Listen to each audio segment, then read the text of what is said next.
Nanaginip si Isko.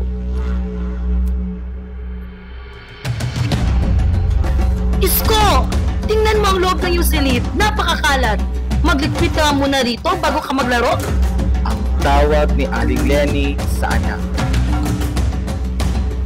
Bubulong-bulong si Isko pagpasok sa kanyang silid. Pinulot niya ang mga kalat sa kanyang silid at saka pumunta sa likod bahay, sa may tabi ng kanal. Lumingalinga muna siya at nang matiyak na hindi siya nakakita ng ina, ay itinapon niyang lahat ang mga basurang dala sa kanal. Aanurin naman ang tubig ang mga ito, sabi niya sa sarili. Tatlo ang anak ni Aling Lenny at si Isko lamang ang lalaki. Labis na nalulungkot ang ina dahil lumalaking tamad, makalat at walang disiplina. Kalat dito, kalat doon. Pati mga pinagbalatan ng candy at kung anong basura at plastic ay tinatapon din niya kung saan-saan. Tamad din si Isko. Wala siyang nagagawa para makatulong sa pamilya.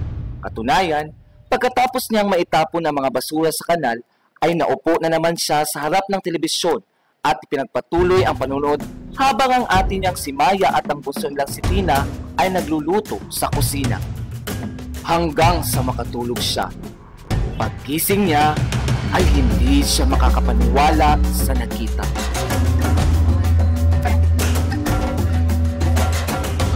Nanay! Baha! Pinasok ng baha ang ating bahay! At ang dami-daming basura lumulutang! Nanay! Nanay! Ang sigaw ni Isko pero walang sumasagot sa kanya. Takot na takot si Isko. Tumuntong na siya sa ibabaw ng sofa pero sandali lang at heto pa ang hanggang hitang tubig baha. Patuloy pa rin sa pagtaas ng tubig. Sa maruming tubig baha ay lumulutang-lutang din ang iba't ibang basura. Nakita pa niya ang mga basurang kakatapon lang niya kanina. Umiyak na takot si Isko. Nanay! Nanay! Tulungan niyo po ako! Ang kanyang sigaw.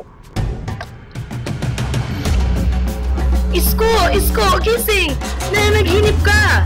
Ang sabi ni Nan. Pagmulat ni Isko ay nakita niya ang nakabukas na telebisyon. Walang baha, wala ring mga basura. Panaginip lang pala! Salamat sa Diyos! Ang naibulong niya sa sarili. Tumakbo si Isko papunta sa likod bahay. Oh! Saan ka pupunta na? Ang tanong ni Inay. Dito lang po sa likod, Inay. May kukunin lang po ako. Sagot ni Isko. Nakita ni Isko ang mga basurang kani-kanina lang ay tinatapon niya sa kanal. Hindi nanod ang mga basurang ito kundi ngayon ay nakabarad na sa isang bahagi ng kanal. Nagsimula ng tumaas ang tubig dahil ang kanal ay napatakal ng mga basurang itinapon niya. Kung uulan ng malakas ay tiyak na magpumulan ito ng baha. Dali-daling sinungkit ni Isko ang mga basura at inilagay sa tamang basurahan. Magmula noon ay ibang Isko na ang nakita ng nanay. Naging masipag na si Isko. Sa halip na maging makalat, ay masinop na niyang pinaghiwalay ang mga basura. Sama-sama ang mga nabubulok at di nabubulok.